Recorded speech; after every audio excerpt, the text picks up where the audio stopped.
Assalomu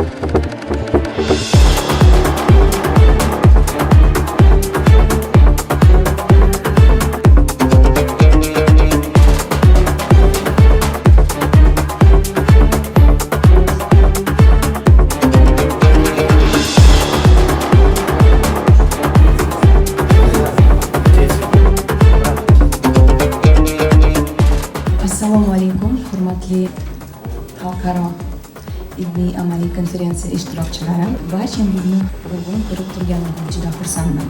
Ta'lim tizimini raqamli asr talablari asosida modernizatsiya qilish va moslashuvchan ta'lim muhitini yaratish orqali o'quvchilarning mustaqil fikrlashi, kreativligi va raqamli kompetensiyalarini rivojlantirish imkoniyati paydo bo'lmoqda. Asrlar davomida ilm-ma'rifat xalqlarning ma'naviy taraqqiyoti va iqtisodiy qudratining asosiy ustuni bo'lib kelgan.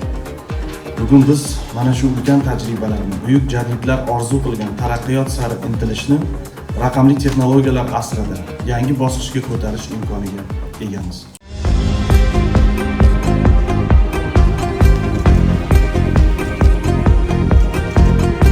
Ta'lim tizimi bilan raqamlashtirishni bir-biriga bog'laydigan, o'ziga bog'laydigan masalalar juda ko'p. Shuning uchun bugungi konferensiya juda dolzarb deb hisoblaymiz. Hozirgi sharoitdagi o'quvchi bizlar paytidagi o'quvchidan katta farqi bor. O'qituvchi, ota-ona va o'quvchi uchburchagida shu sharoitda nima qilish kerak degan savol tug'iladi.